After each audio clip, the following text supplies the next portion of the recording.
Tell me about your virtual conversations. Think about them. Give some thought. What's the same? Face-to-face versus virtual. What similarities are in those interactions? There should still be a takeaway, right? Something that we need people There's to still do. words. Right. Yeah. Conversation. There's still words. There's still volume.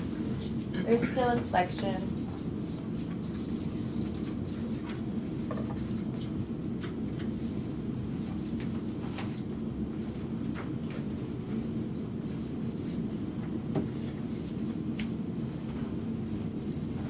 Where'd your guy go? I'm glad to hear there are words on your conference calls. Yeah. There's Really just grunting Words. at She didn't say they were meaningful. Right, the words. Mm. That's good. What else is the same? Many times there are slides on conference calls, so. Yeah, they'll do like a virtual. Yeah. So Or you still have same to time deal with that? So, yeah. Or Good reading. Typically, we have agendas. It's like agenda, takeaways, like purpose. Action items. I will mark them down. I actually think we're better at having agendas for conference calls than live meetings. Really? Yeah. Sometimes with conference calls, you have people joining and leaving more than in a, Well, and they're just doing whatever they want because they're on a conference call. Right. Yeah. Yeah. That We still have some of the same stop challenges that aside, we yeah. have live, even more so sometimes, because they can't be seen. Suddenly they think, I can do anything, you can see me. I love when you hear them placing Multitasking in is an a big order. issue. I love when you hear them place them in order. You have a conference call. Yeah. Grand day, Yes. venti, blah, blah, blah. Yes.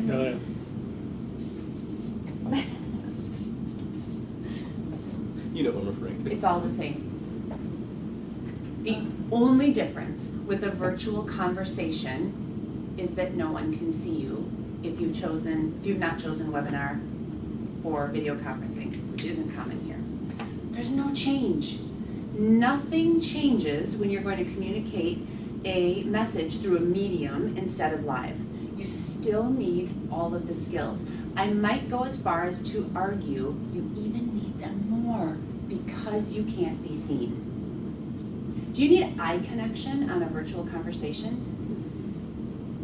You need Well, it's kind some of, sort of connection. well, it's like a Yeah. call center stuff, right? Like they can hear you smile, like that kind of stuff. That's right. What would eye connection do to your virtual conversation even if people can't see you?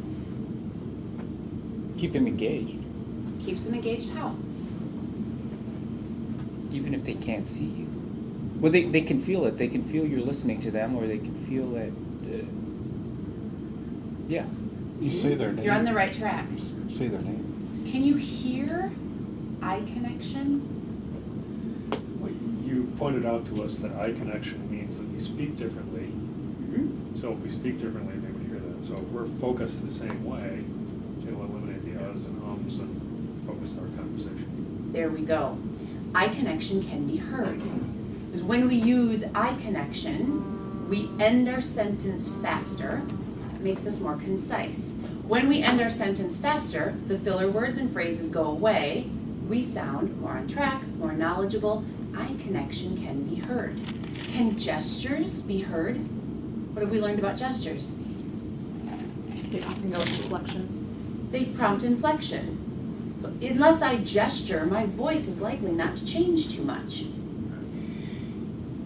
Virtual conversations tend to be our subconscious ticket to ditch the skills. Since no one can see me, I'm just going to go with the old way that everyone else does, which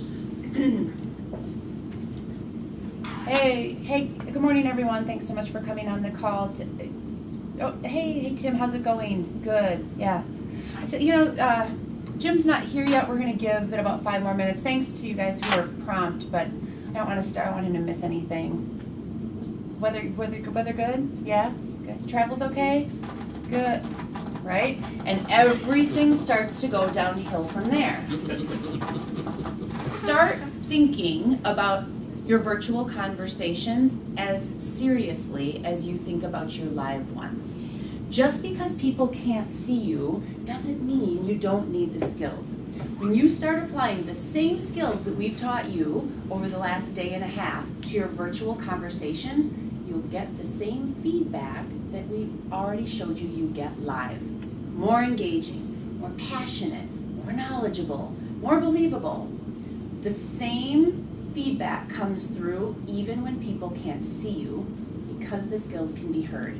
They affect your message in such a positive way, it's imperative that you use the skills. What are your challenges? When you facilitate, what hurdles do you run into on your virtual conversations that are tough to manage? We're gonna make a list, I'll scribe them, address each one as they go, give you some tips and how-tos how to manage that.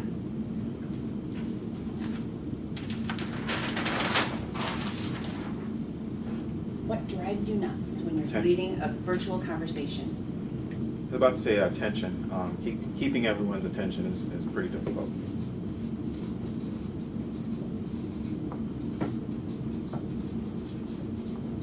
I notice that people tend to think of the phone as like a suit of armor. So like if they're on the phone, I mean, it's just like the gloves are off because you're not face to face. And so it's almost like you have to manage more conflict on a conference call than you would like face to face. I think the appropriate manners that go with the face-to-face meeting are out the window with the conference call. One is because the mechanism is not made so that you can actually hear one person's done. So there's, you're like double dutching, jump in, your turn, and then people get aggressive. If someone holds the podium too long, then other people tend to push because they have something to say. So I think that just the natural human nature manners kind of go away. Mm-hmm. Some of them technology driven. Yeah. Some of them because no one can see me, I'm just gonna jump in, whereas in person they may not have. Or you hear 2 or 3 people same timing each other. They're typing and you can hear them same time. You can hear them beep, beep, beep, like, dude, Yeah, dude. like that's hey, it's a virtual sidebar. Yeah, Like- right. Get it together. I mean, none of you ever guilty of that? I'm just curious. Yeah, but you can't tell I'm doing it. Okay, I was gonna Yeah, just say say. no. I'm mute when I do. I mean, in the interest of full disclosure, I'm a total sidebar same timer. I mean, Certainly. I absolutely am. Mm-hmm. Okay. Sometimes I have a hard time following the conversation, so especially if there's people in a conference room with one of these polycoms and you're on the phone, so you got kind of a hybrid meeting, it's next to impossible sometimes to follow along. Here. if they don't introduce themselves. Hey, this is Jennifer, blah, blah, blah, blah. Like, Yeah, you don't know who's talking. Right. But also even just, they go fast and it's hard to sometimes follow because it's not audible as well. Mhm. And just to stay engaged in conversation if you're on the phone is too difficult. Just friendly reminder, challenges you encounter as the facilitator, Yeah. which Well, on the flip side still, of that, still, yeah, keep still keeping people on the absolutely phone. happens. You need their Just keep thinking input. in the mind of the facilitator. Yes, you do need that input, you bet. Anything else you can think of? Reaching closure, closing the agenda.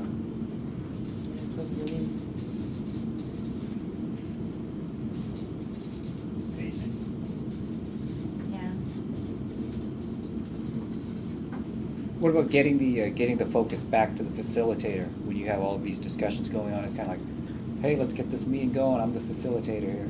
And just technology. I mean, if you have large groups, Yeah, there's always a broken phone somewhere. Right, There's and, always, like, just- You get the people that put you on the hold. Yes. And not Yeah, you, just I know. technology. Lots and lots of challenges that we face. A few tips and how-tos that manage a lot of these just by changing your approach.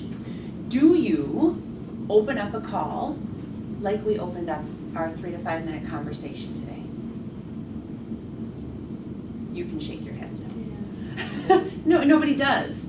Until you learn it, you wouldn't even consider it. Now that you know this exists, use the quick start for your conference calls as the facilitator. You send out that agenda at least 24 hours prior. You really want to get people engaged on the call? Even before the agenda comes out, ask people, what would you like to see? What would you like to discuss on this call? Any current issues, hurdles you've run into, talking points we need to consider? Make sure someone's item ends up on that agenda and you acknowledge them for it. Suddenly the call starts to feel like our call instead of just your call. You're dispelling to other people. Involvement already starts at a deeper level if their input is asked ahead of time. Start on time all the time. It's a hard and fast rule. It sounds pretty black and white, doesn't it? Start on time all the time. Why? Reward those who come on time. Reward those that come on time. If someone is habitually late, what will it teach them? They're gonna get left behind. We'll train a behavior. Train Yeah. behavior. If you start at 1:10 for every call you schedule at 1 o'clock, people are going to start showing up at 1:08. It's what they expect of you. Remember yesterday when I used this term reputation management? This is reputation management. Mean what you say. Do what you say you're going to do. Now here's the catch. What if the person who arrives habitually at 1:10 is your key decision maker?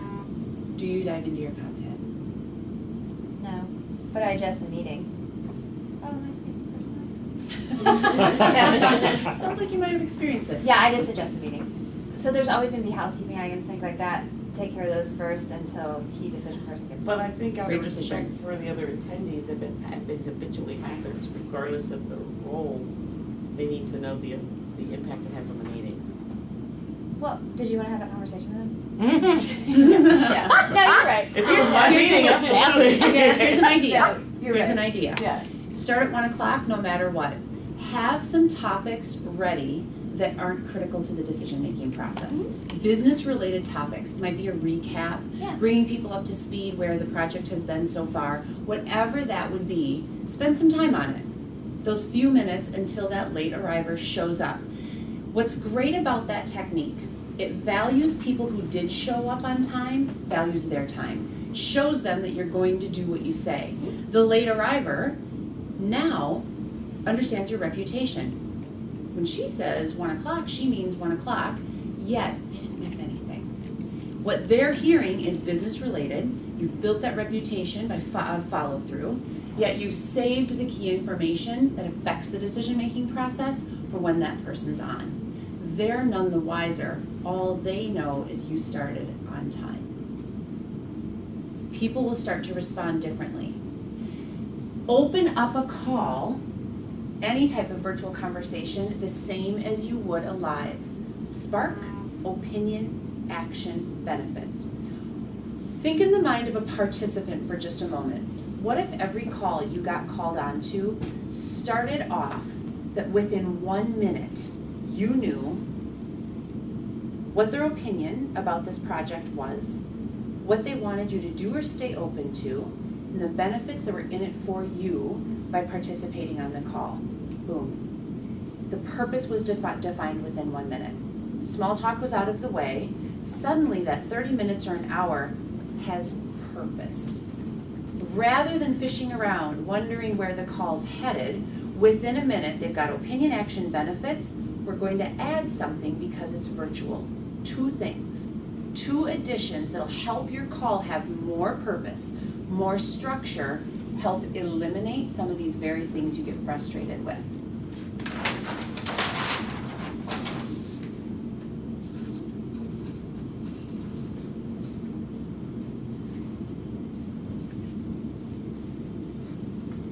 Ground rules. Right away, within that opening, tell people what the ground rules for the call are. That might be, I'll have everyone mute their phones. We're going to start on the agenda items at 1:05. We'll dive into this topic at 1:15, this topic at 1:30. Tell them what you want them to do. Just like we drove home this morning with the red folders, with telling people, guiding them through what you want them to do, they'll do whatever you ask them to do when you're facilitating a call. You just have to ask for it. Lay down your ground rules. It can be whatever you want them to be. Your ground rules might be something as simple as, this is a discussion. We have a very loose agenda because I want this to be an open interaction, some brainstorming. Jim, I'm going to ask you to scribe and take notes of everything we come up with. That might be it. It might be more structured. It might be, how are How do you want everyone to participate initially? I'll have everyone mute their phones while I dive into the key agenda items.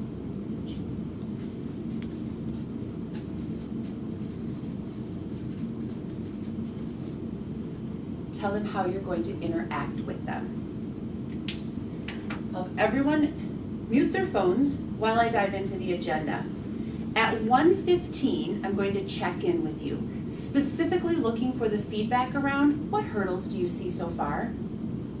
Are they having interaction expectation? At 1:30, when we wrap the call, I've padded in those extra 15 minutes since we're scheduled to 1:45. I'll open it up again for questions, specifically, how quickly do you think we can incorporate the new system? Now you've given them 2 assignments. No longer is it, we're just going to hear you out. And anybody have any questions?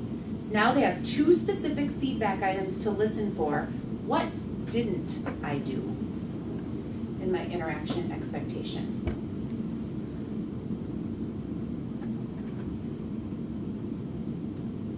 I didn't use any names.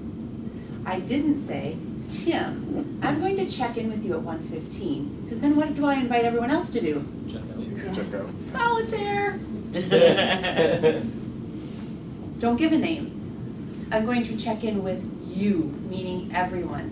At that point when you check in, it's up to you whom you check in with. It engages everyone because you've given an assignment. Now you've got them dialed in. Now you've got them listening for specific information and how they're going to apply it. You've got them prepping their interaction or feedback. If crickets on a call is your problem, anyone have a problem with just silence, getting people to interact?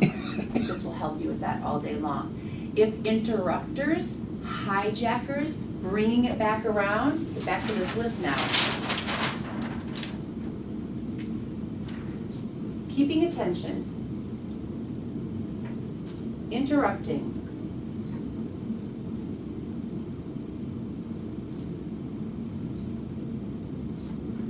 you just cured all of them by giving your call structure. They've received the agenda ahead of time, you've started on time, laid down your ground rules, told them how the interaction was going to play out. Half of these are taken care of simply because you've laid down your expectation and stuck to it. Please. I get the others, I don't see how that helps with interrupting. Interrupting, I'll have you mute your phones. Halfway through, I'll check in for this feedback. That type of, the interaction element is what helps with the interrupting. Does it cure it? No. Nothing is a be-all, end-all, this cures all your problems. You will still have some of these behaviors to manage, especially if you don't ask people to mute their phones. That's not a requirement. Some people prefer not to have their phones muted. They want the jumping in. They want the interaction. Just be ready to manage it. So I guess the one piece of this is, and maybe it's not listed up there then, is, so if you're having facilitated dialogue versus presentation, right? So you're on a conference call, you want input. When you're in person, you can do the eye contact, you can kind of do those things. On the phone, you have people kind of stepping over each other and jumping in, 3 people talking at the same time. So you don't have that, they don't know who's about to speak. Because you don't get that kind of body language ramp up, like, you know, like, someone's gonna go like this, oh, she's gonna say something. So is there any, maybe that's not interrupting, maybe that's a different trait, you know what I mean? When it's a more open conversation, you know everyone's going to have feedback. Another thing you might try is giving the order in which everyone gets 2 minutes. That could even be included in the agenda. We know this is going to be a very lively conversation. We also know everyone wants to have a voice in this call. Every person gets 2 minutes, 3 minutes, whatever the time you decide, on this agenda to have your voice. We'll address it openly and have some interactive conversation after everyone has had their opportunity to speak. Now, they just know, I get my 2 minutes after Jim. What am I demoing today, aren't you? It all happens in those ground rules and how you're going to interact. The more guidance you can give your participants, the more compliance you'll get. Here's the catch. If you start doing this now, people won't necessarily catch on. It requires doing it time and time and time again. Consistency is what creates the reputation you're creating. It'll take a few times before people start catching on to what you're doing. Pretty soon they'll start seeing there's a cadence and organization. There's something different about how you manage your calls. Background noise, simply call it out. I'm hearing a dog in the background. I'll ask whomever that is to mute their phone. That's if you've chosen not to mute. If you choose to have everyone mute in the ground rules, you cure that problem. Background noise is just a non-issue. Managing conflict and emotion, really difficult to do virtually. You can't see it. In person, we can see emotion. Virtually, we'll only be able to hear it, or you may have people developing their own conflictive-oriented conversation in the call. A great phrase in any time you need to interject, especially on a virtual call that brings everyone back around. You may have to jump in. To honor everyone's time, I'm sensing some emotion around this topic. If we've got a few minutes to address it at the end, let's do that as a group. In the meantime, I want to make sure we make our way through all of the agenda items. Boom, into the next agenda item, you dive right away. People will respond. They'll know what you're responding to. They'll acknowledge you managed it. 9 times out of 10, they'll comply. Hybrid meetings. If you're facilitating the hybrid meeting, typically you're in with the group, right? Yeah. In a hybrid meeting, the best thing you can do is in your ground rules and interaction methods, call it out, mention it. Friendly reminder, we have 6 people in the room, 2 are dialing in virtually. To honor their interaction, the folks of you in the room here with me, you remember to say your name before you interject your comment. It's a ground rule. Another example of how you can just set an expectation. Be the first to do it when you speak. They'll copy what you do. Any other conflicts, hurdles you run into? If you open up a call like you open up a live conversation, the level of engagement will automatically increase. We're going to practice that in just a few minutes. Let's recap some of the key how-tos before we dive into that.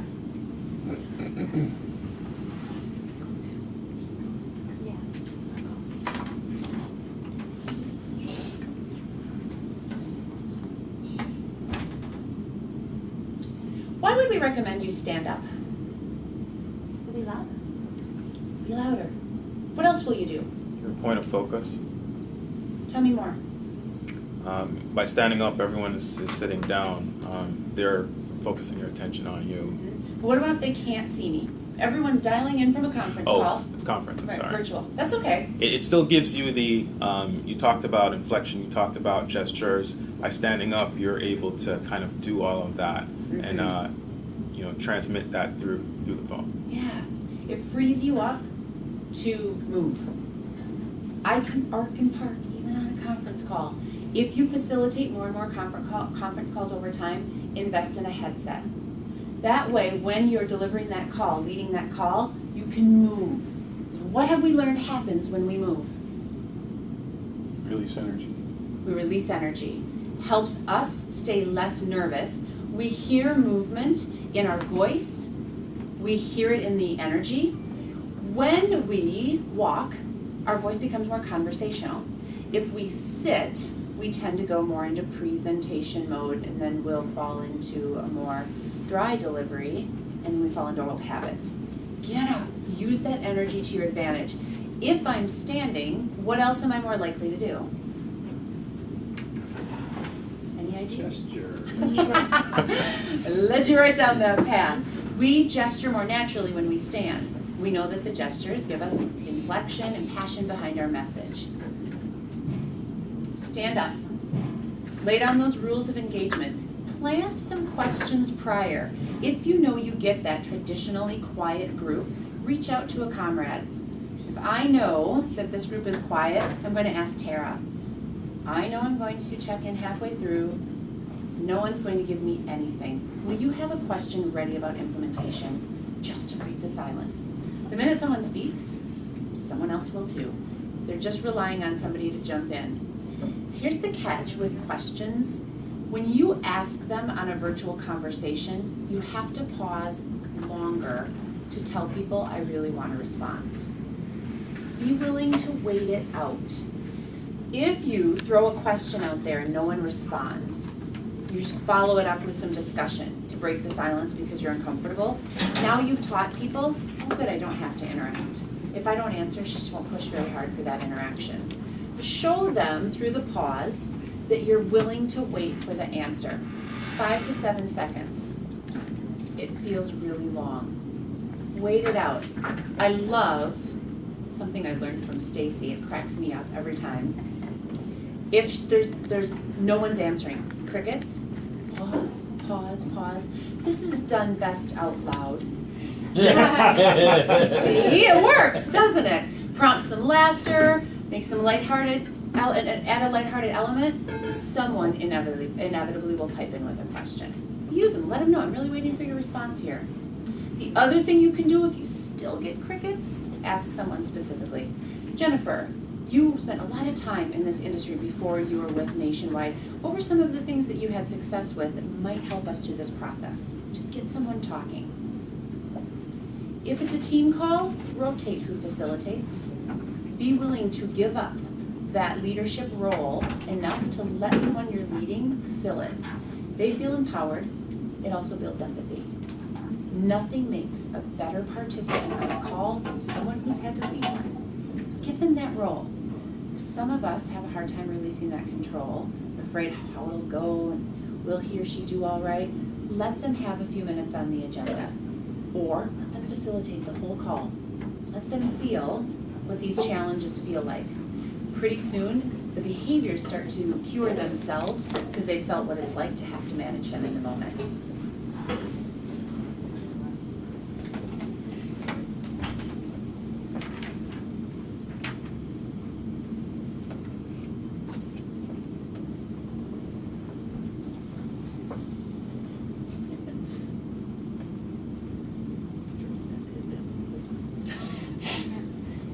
What other issues do you run into? Anything that we have not addressed?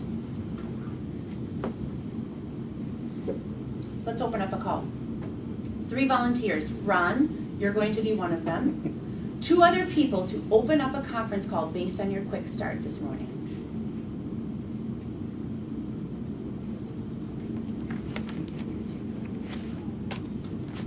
Do you do calls, Jim? Jim, you're a second volunteer. Who else? I'll take one. Awesome. The 3 of you will use your quick start from this morning. Here's the catch. The rest of us are on the conference call. We can't be seen. We're going to turn our backs to them. You'll come to the front of the room, grab a chair, we'll have you open up a call from the front of the room. Everyone will have their backs to you. You'll manage opening up that call. All we're looking for is your opening. What does that include? Spark, Spark, opinion, benefits. 2 other items. Rules and interaction. I'll keep this here as your reminder. Participants on the call, listen for each of the 5 elements. Should be able to identify each of them with clarity. Also listen for how they sound. How's their passion? How's their inflection? Is it engaging? Would this make you want to stay on the call? Be ready to give them feedback. Questions?